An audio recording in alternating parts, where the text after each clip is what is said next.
Vision statement to me is sort of dead because it hangs on a wall and there's no movement to it. But the quantum world is always becoming. And an organization is always becoming, and it should always be becoming. The vision statement shouldn't be a dead statement. It should be visioning. That's a constant process.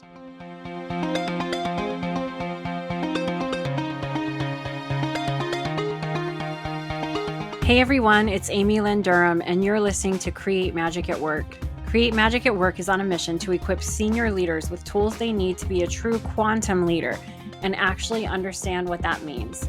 Improve employee engagement, retain top talent, and transform your workplace culture to have less drama and stress. So let's start making magic.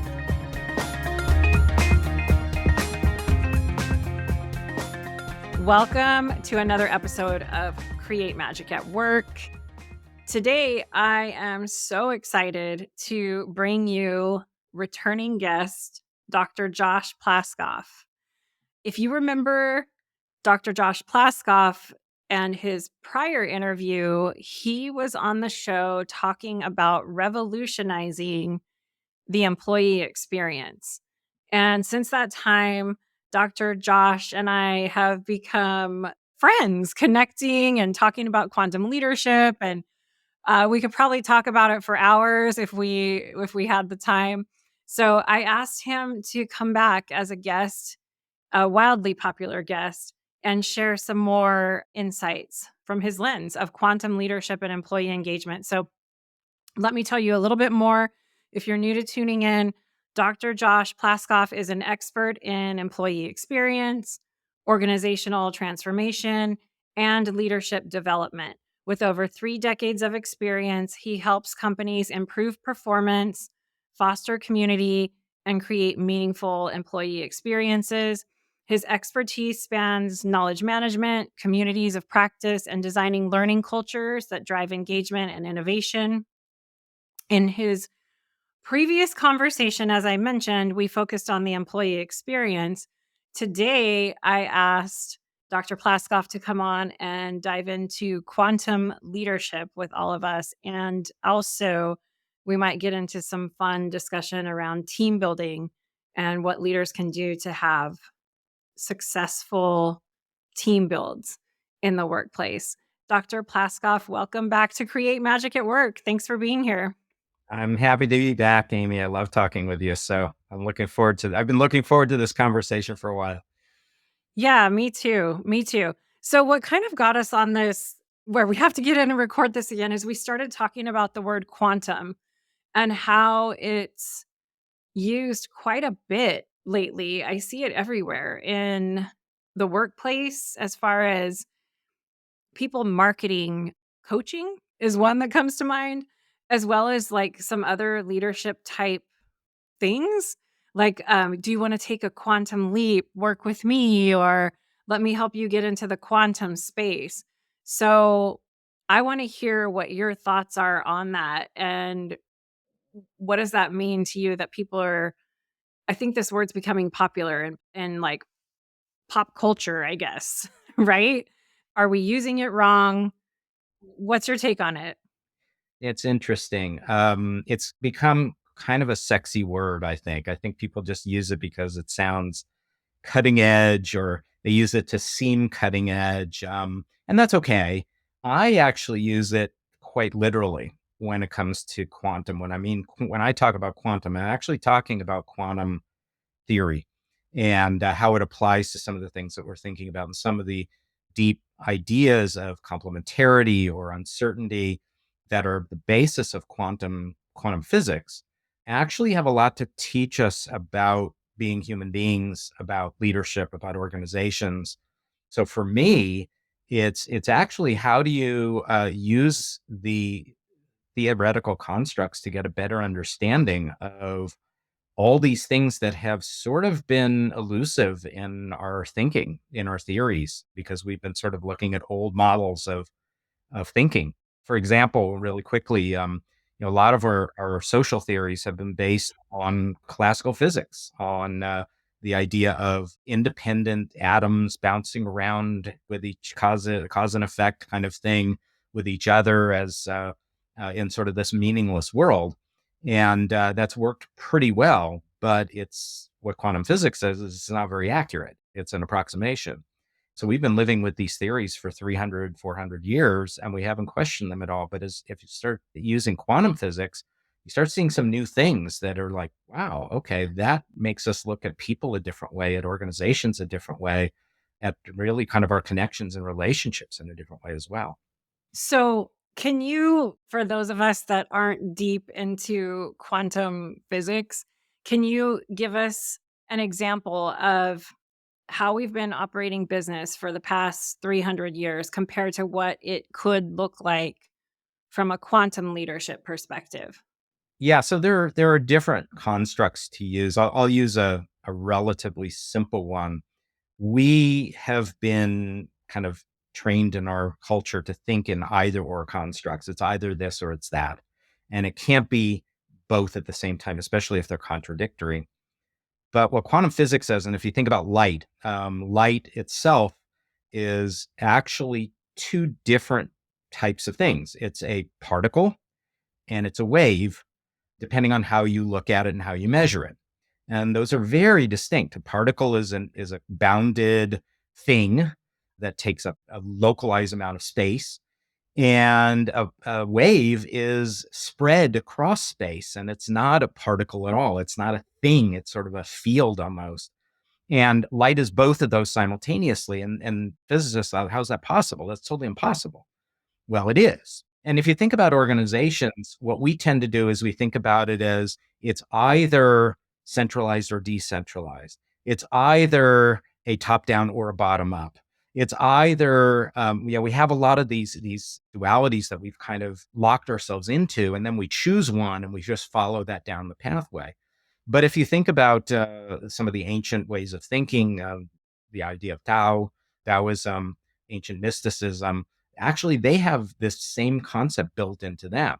It's very basic to Eastern thinking, a lot of ancient Eastern thinking, this idea of it's a both and, not an either or.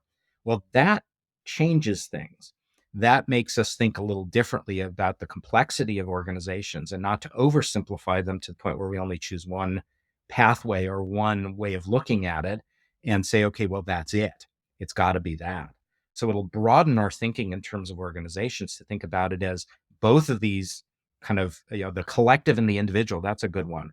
How do we think about them as both the collective and the individual simultaneously? And the conflict that is between those two, and how do you just deal with the tension in that conflict as opposed to simplifying and saying we're only going to look at it one way? So that's kind of a foundation of quantum physics. That's a new way of thinking. It's actually an old way, but it's a new way. It's a new way for us. It's an old way in the world. Yeah. It reminds me of I'm an SQ21 certified coach. That's the spiritual intelligence leadership framework. And it reminds me of the complexity of thought and perspective taking that helps leaders hold opposing views or polarities in the same space and practice creating win-win results from that space.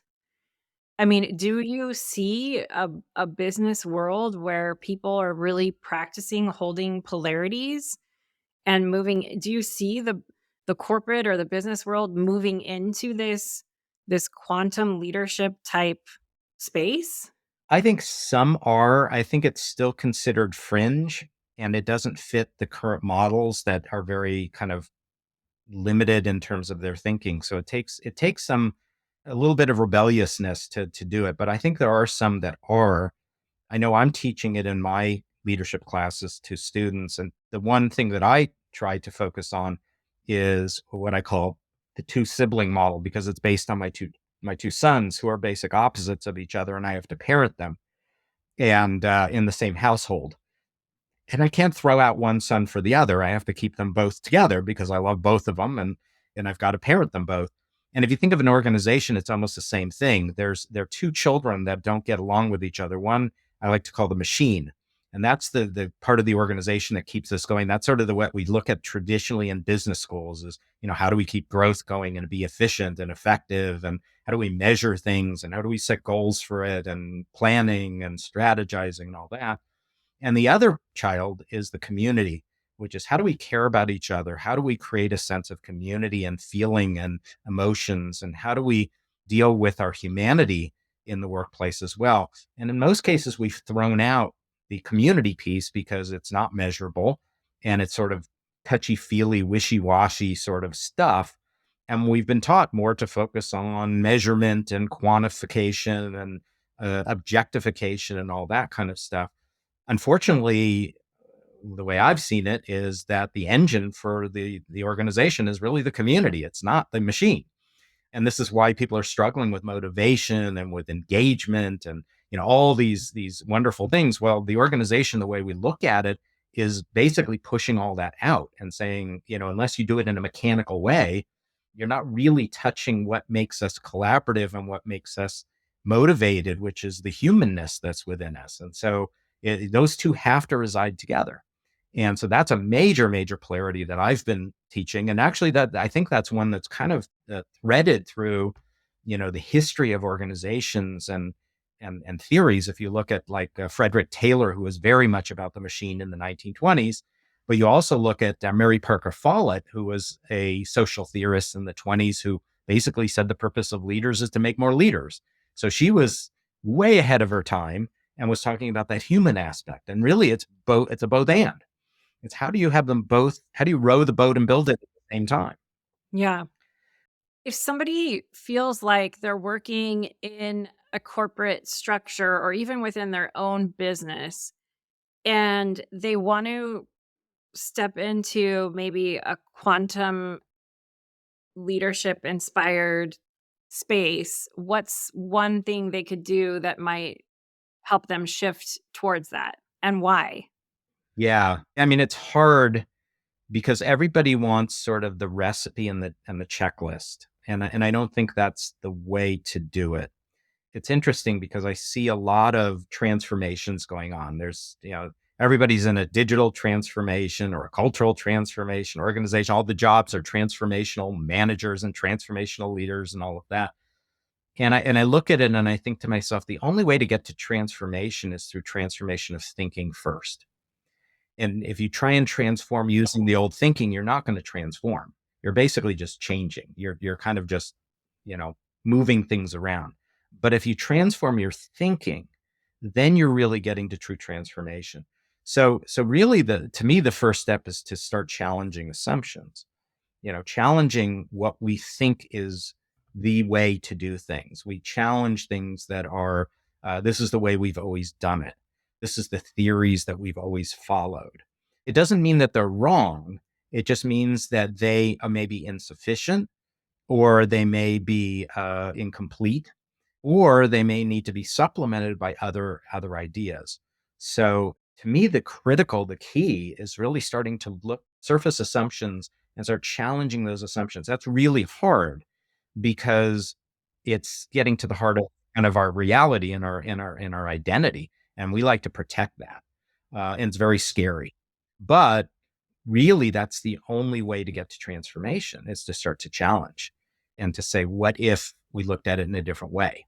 What if we saw things in a different way? And it could start on a very, very simple level of, maybe we engage our employees more. I'm involved with a lot of co-designing organizations, and the idea of employee experience is about co-design. How do we engage the employees actually in the design of the workplace, as opposed to telling them what it's going to be? We assume that leaders are supposed to be the ones that dictate how the workplace is going to be. Why? Why is it that the leaders have to dictate that when the leaders and the employees can actually co-design together what the workplace could be, which is completely challenging the usual assumptions, saying, the employees may have a better idea of what the workplace should actually look like. Or together we put them in dialogue with each other and actually have a better solution than if we do things separately. So that would be like a challenge to do something in a different way in that sense, and not just ask them through a employee survey. Actually sit down in a room with whiteboards and everything else and say, let's design the workplace. Let's design what it's going to be. That's based on different assumptions.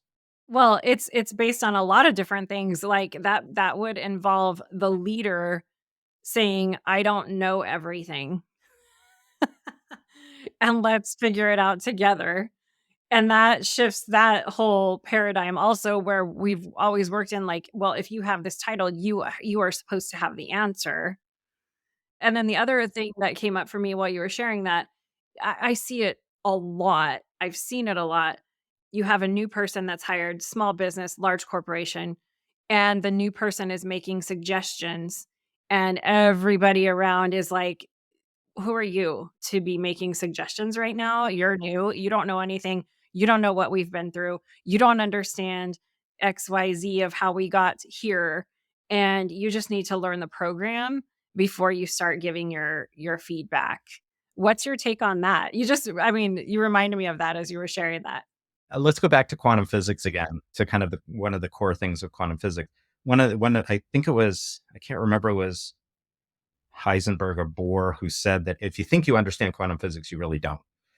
Then you don't get it because it's so complex and so humbling that you don't really get it, and it creates humility when you really try and understand it. And one of the principles is Heisenberg's uncertainty principle, which basically says that you can determine the momentum of a particle, but if you determine momentum, you can't determine what its exact position is, or vice versa. So there's always a sense of uncertainty. There's always a sense of not knowing that's part of quantum. And we live in a world where we're supposed to know everything. And I think if you go to quantum physics and the kind of a quantum way of thinking, you realize how little we know and that it's okay not to know. And it opens up space for learning and for listening and for being able to try new things and not assume that because we thought it was this way, last year, that it's going to be this way now. And so, again, I think quantum can kind of help us gain some humility, about our knowledge and what we know and what we don't know, and being open to new ideas and open to new ways of thinking, and not to dump things out just because, they're new, or just because they don't fit our way of thinking. This kind of goes to also, some neuroscience work that I've done, particularly the work of Ian McGilchrist on the left and right brain, and the way that we've been functioning and the way that classical physics functions is very much reliant on the way that the left brain works, which is very much calculated. It's very much controlling. It's very limited in its thinking. It's very precise in its thinking. It also confabulates. It kind of makes up things to make sure that whatever it says is right. The right brain is much more holistic and thinks broadly and is much more of a pessimist. And also, it's open to learning. Actually, learning happens first in the right brain. And the left brain is just used as a tool to kind of get some specifics. And then it goes back to the right brain to kind of process all that it finds. Well, we're so reliant on our left brain and have trained our left brain to be the kind of focal point. And I say that basically, I mean, people would argue, well, you're not really talking about left brain, right brain. It's not real and everything. Well, the brain is more complex and they actually both work together, but there is a definite difference in terms of the way that they function.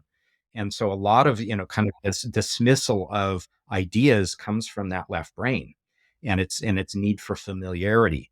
And we need to be able to be comfortable with lack of familiarity, with uncertainty, and with looking at new ideas.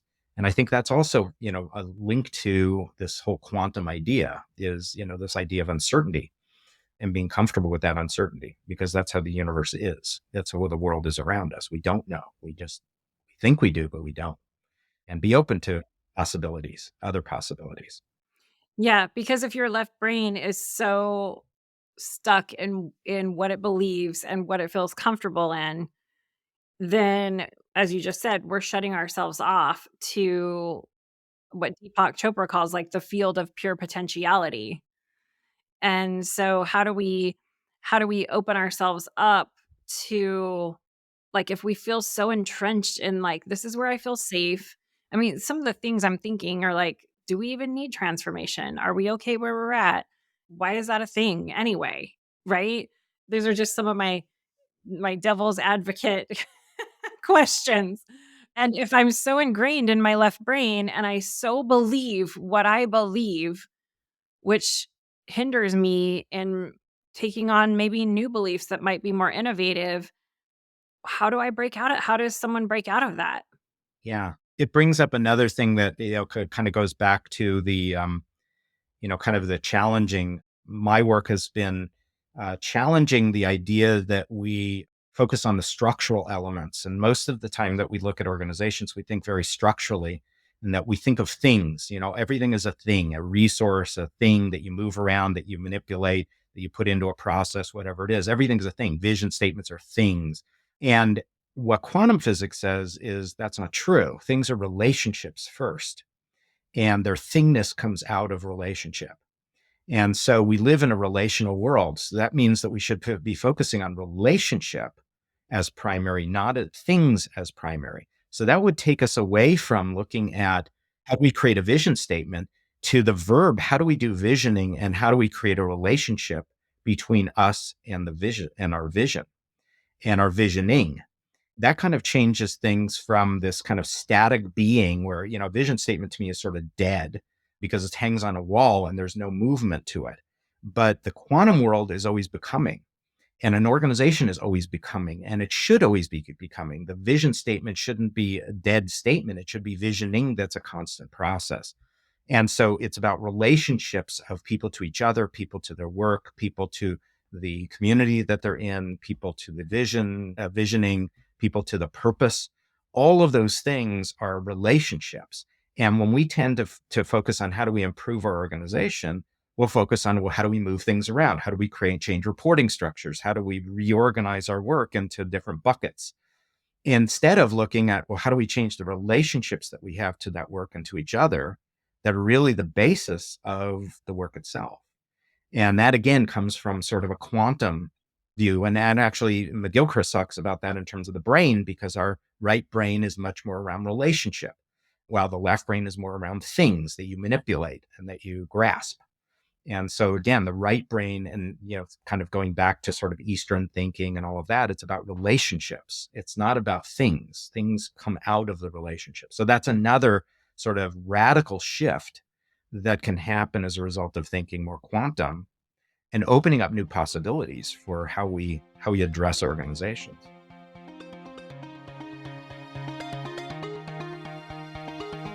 All right, it's time for a fun, playful, quick break. And it's time for you to discover your spiritual intelligence at work. So, over here at Create Magic at Work, we are not just a great podcast. We are an executive coaching firm, a team dedicated to helping leaders like you create healthier, more fulfilling workplaces. Whether it's through private coaching, transformative workshops, or impactful keynotes, we're here to help support your journey to have less drama and stress and more magical moments in your life. So have a little fun. Take our quick quiz in the show notes and see where you stand. Discover your spiritual intelligence at work. Click on the link in the show notes and reach out to us for support if you need it. Sending magic to you. So if you can, could you give me an example? Or let's say I'm running a company, or someone listening is running a company, and they're trying to get some dramatic results on some initiative that they need to get results on. And so the instinct, I'm assuming here, but the instinct would be to start pulling reporting on it, start getting somebody managing the productivity of it, start having eyes on it. What gets measured gets done. I've heard that phrase a lot. How would someone as a leader shift into the relationship type quantum way? How could they do that? Like what would that look like? I'm trying to wrap my brain around what that would look like. I mean, it is hard, and there may be some just subtle shifts in how you do things. So, for example, a usual way of approaching things is that the leaders get together in a room, they create a vision statement, they take the vision statement out, they communicate it to everybody, says, hey, here's the vision, they put it on the wall, they put it on some mugs, and they say, okay, now we're going to set some goals for you. and you're going to accomplish that vision through your goals. That's kind of the thing approach. A different approach could be one is that instead of the leaders getting together, is that the leaders and employees get together and vision together. Because the vision is not the statement, the vision is the process of visioning. It comes out of that process and actually embedded in the experience of the process. The vision statement is just a reminder of that process. That's all it is. So it sits dead on a wall, but the active live stuff is the stuff from the experience of doing visioning. And so it's possible to create some sense of a vision with the leaders, but then what they need to do is go out to the employees and say, okay, now we're going to engage you in visioning with us. Okay. And not say, here's the vision and now we're done. Same thing with values or anything like this. Instead of just posting them on a wall and saying, okay, here's what they are, they need to get them to go through the experience of dialoguing about the values or dialoguing about the vision, of creating the vision themselves, of creating a relationship to that vision that's their own personal relationship or their group relationship, so that then that becomes the impetus for actually doing the work, rather than, oh, I'm just going to set some goals that's going to achieve some vision that I don't really understand, or that makes no sense to me, or doesn't resonate with me, or they created it, or it's dead on the wall. It becomes part and parcel of the experience of the work itself. And it's a continuing process because they're allowed to keep visioning. They're allowed to keep expanding the vision or critiquing the vision or tweaking it or playing with it. So that subtlety is about opening kind of new ways of thinking about how people, when people are engaged in the work, you get employees involved earlier in the work process. You get them part and parcel of the visioning process, of the thinking process. Sometimes it's actually giving it to them and allowing them to do it because they're more invested in it and they have more knowledge about it sometimes. So, sometimes instead of the leaders taking it on, handing it to the employees and say, hey, we want you to figure this out. I actually did that with some communities where the experts kind of felt strapped. And I said, well, this is your field. It's not the leader's field. This is your field. So what do you want the field to achieve? Own your field. What do you want it to achieve? And all of a sudden they lit up, and all of a sudden they started creating new things, and they created training programs to help people join their field because they were so proud of it. And they felt like it was, so beneficial. And they started creating new marketing about why it was so important. And it all came from employees. It didn't come from leaders at all. It came from employees. But that's because their relationship to their field was re-engaged. They weren't alienated from that. They were re-engaged to their field or to their work.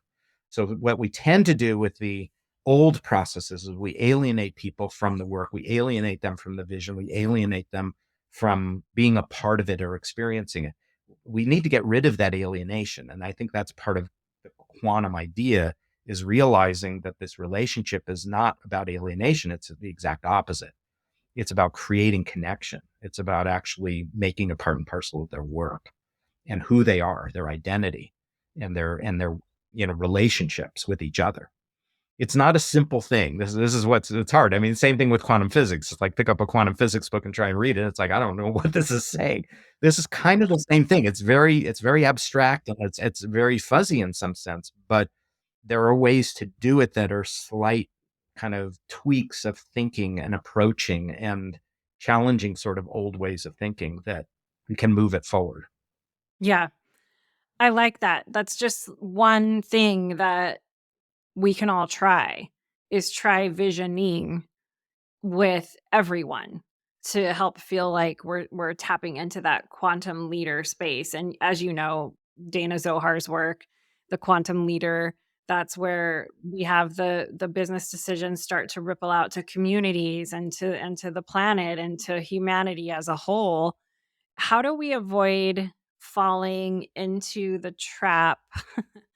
I don't know if this is a trap, but I started thinking of that joke that people say a lot, where you bring up an idea, or like let's say you're part of visioning as an employee, and kind of the underlying, see, I don't know if it's a secret. I don't know what I'm calling this here, but the underlying thing is you don't want to volunteer, or you don't want to share, because then all of a sudden you'll get assigned a project or you'll basically get more work put on you.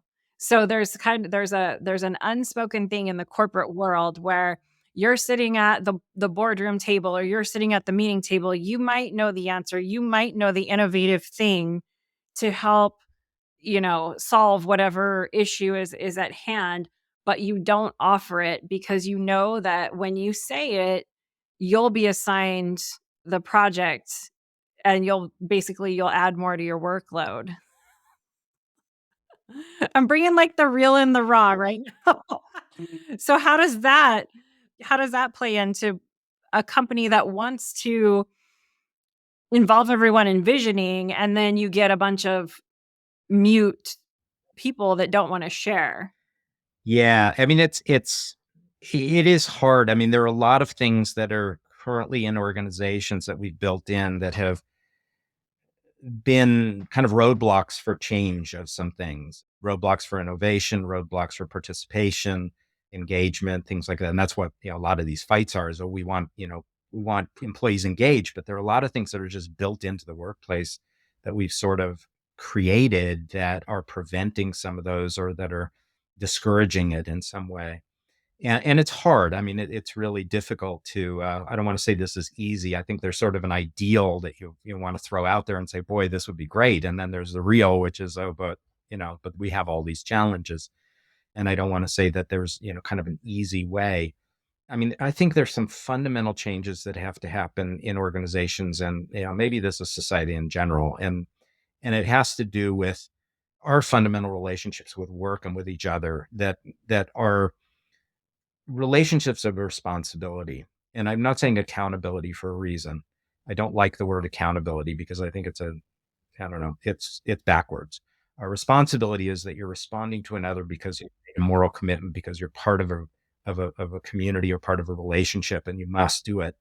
And it's a two-way street. It's a mutuality. Accountability is sort of I'm going to hold you accountable because you didn't do what you were supposed to do. And it's sort of a fear-based outside sort of, I'm going to make you do it kind of thing. And I think the accountability thing that we're facing right now is in part because we have a crisis of responsibility. And the challenge in organizations is that there's the two-way street of responsibility is kind of weak right now. A lack of kind of trust both ways, a lack of kind of mutuality, even going both ways. And so, employees may be a little bit more tentative. I mean, if you look what's going on with people getting laid off, and, people being strapped with a lot of work during those layoffs, and that causes all kinds of morale issues, that causes all kinds of burnout issues, all kinds of things. That's a problem because, yeah, then you're relying on your employees to actually step up. Well, but if you don't have that feeling of responsibility coming from the organization for the employee and vice versa, you're never going to get there. It has to be an even sort of sense to each other, and not just a paycheck. It goes beyond the paycheck. It goes to, how do we, again, look at the humanness of what we're dealing with here. And I know this is really pie in the sky and, my dream and everything else, but I really honestly believe that it goes to the core of what defines really our relationships with each other and with the organization itself. And I believe that if you have one that's based on responsibility both directions, that people are treated as human beings, and not as human resources, but human beings, and that they're not paternally taken care of, but that they are respected and honored in both directions, that the employees are respect and are responsible to the organization, and the organization respects and is responsible for the employees. A lot of that may lessen, but I think, a lot of the challenges here is the, extreme drive for profits and for growth and all these kinds of things, which are kind of accepted as being, well, we have to do these, we have to do these. But maybe we need to redefine what livelihood really means. Maybe it's not, the millions of dollars we have, but it's broader than that. It's not only financial, but it has to do with our, kind of our organization, our health with each other, and our social health, our human health, our psychological health, and all of that are part of that.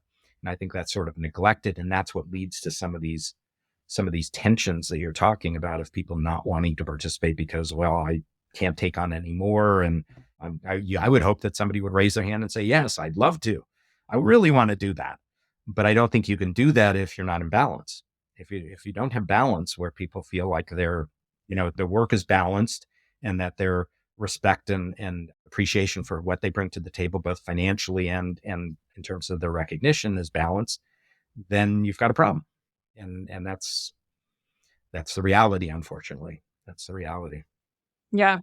All right. I mean, we blew through like the time in this interview, like beyond. I know, Josh, you and I, we could talk forever. We need like a we need you to come on and do a mini series on the show. I know. um, okay. So before I pull a card for everyone, a message for everyone this week from the universe, I want to ask you the classic Edgewalker coaching question from Dr. Judy Neal in the Edgewalker work, because they're the change makers and the bridge builders of the world, the Edgewalkers, that of which I am a part of their leadership team. And the question is, what can you sense but not yet see? I sense a significant, I don't want to use the word revolution because that could be misconstrued in a lot of ways, but I sense an extreme transformation that the workplace will need to, out of necessity, transform. And it may be painful because it may be completely against what we've been used to. But I sense that it will almost be a necessity to survive in some sense. Not only survive in terms of the workplace, but survive in terms of being human beings. That there will be a point where we say this just can't work the way it's working anymore, and we need to find out new ways of thinking and new ways of operating that will really affect almost every aspect of the organizational world. I feel that in the offing. I don't know when, I don't know to what capacity, but that's kind of what I sense. Yeah, I got the chills when you were saying that. Okay. Mm. On that note, woo, I'm going to draw a card for everyone listening from the Create Magic at Work journal prompt card deck. Message from the universe here for everyone and for you and I as well. Oh, based off we got confidence. Ooh. So the affirmation for everyone is, I am proud of my unique gifts and I'm excited to share them with others. I am proud of my unique gifts and I'm excited to share them with others. This card that I authored is really about the underlying theme that it was inspired by was about creativity, giving birth to something new. And so I really think it's cool that it's coming off of what you just shared about what you sense but can't yet see, this giving birth to something new. And it could quite possibly be tied to this question that I'm going to ask you. There's a coaching question there's actually two coaching questions on each journal prompt card, but I'm going to ask you one of them to share with the listeners. The question is, what parts of myself have I hidden from the workplace? And I think that's interesting in asking that because we're talking about this new way of being at work. And so, how can someone listening tap into maybe a part of themselves they've hidden from the workplace and be proud of their unique gifts and be excited to share them with others? I would have to say probably my spiritual self. And I don't mean that in a religious sense necessarily, but my kind of looking at things that are greater than us, looking at things beyond purpose or at purpose, some of the things that are sort of frame us as human beings. I built it into some of my work, but I haven't really exposed a lot of it that I think is much greater than I've felt comfortable, I think, expressing in the workplace. But now that I'm older and getting older by the minute, I'm kind of saying, well, heck with that. I can do that if I want. My mom said when she turned 70, I've earned the right to say what I want. So I'm kind of, hey, let's unleash it. Let's see what happens. I think the idea of just unleashing and saying, you know what, just go and put it out there and see what happens. I think just so long as it's a positive impact on the universe and on people around you, then we need all that we can get. So put it out there. Yeah. And in some of our talks, between you and I, we always talk about how spirituality is meeting quantum. And I do feel like there's this new wave of talking about spirituality in the workplace that's bringing a part of ourselves that we have hidden to that space that could be for the greater good, and really bring in this quantum perspective and this new way of leading and doing things that I'm still wrapping my brain around as well. So, Dr. Josh Plaskoff, thank you so much for joining us today and sharing all of your wisdom and insights with the Create Magic at Work community. This was incredible. I really appreciate it. We didn't even get into crappy team builds, but maybe we can do that another time, another episode. But if people want to connect with you and learn more and follow you, how can they connect with you? So I'm on LinkedIn, but you can also get me. My company is the Interhuman Group. And so you can get me at Josh at Interhuman, INTERHUMAN dash group, GROUP.com. Or you can get me through LinkedIn. I talk to people all the time and I love to connect with people. So I view this as a human endeavor. So any human being that wants to be involved and talk and everything else, let's go for it, because that's what it's all about. So love to connect. Awesome. Thank you so much. Thanks for sending some magic to everyone today. Thank you.